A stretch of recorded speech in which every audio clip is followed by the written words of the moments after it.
শহীদ রাষ্ট্রপতি জিয়াউর রহমান বাংলাদেশ জাতীয়তাবাদী দলের প্রতিষ্ঠা লগ্নেই চিন্তা করেছিলেন এই দেশের যুব সমাজকে একত্রিত করতে হবে, ঐক্যবদ্ধ করতে হবে, উজ্জীবিত করতে হবে, জাতি বিনির্মাণে তাদেরকে বিভিন্নভাবে কাজে লাগাতে হবে।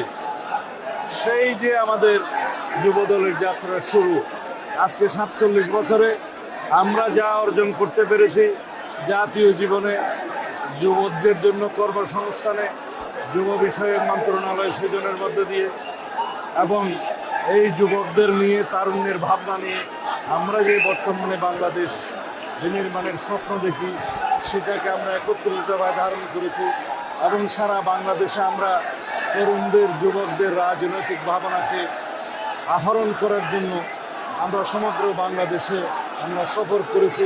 তাদের রাজনৈতিক ভাবনা এবং তারুণ্যের রাজনৈতিক ভাবনা আমরা গ্রহণ করে আত্মস্থ করে সামনের দিনে জাতি বিনির্মাণে কীভাবে আমরা সেটা বাস্তবায়ন করতে পারি সেই লক্ষ্যে আমরা কর্মসূচি প্রণয়ন করছি।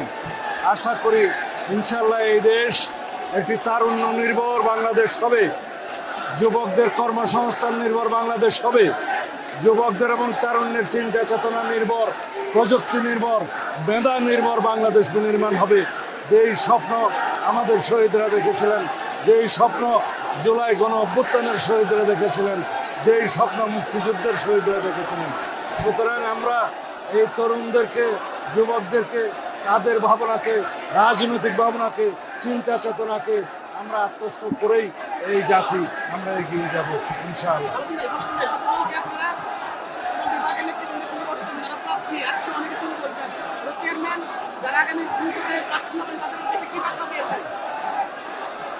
আমরা সমগ্র বাংলাদেশে আসন ভিত্তিক সকল যোগ্য প্রার্থীদের, একাধিক যোগ্য প্রার্থীদের সাথে আমরা কথা বলেছি।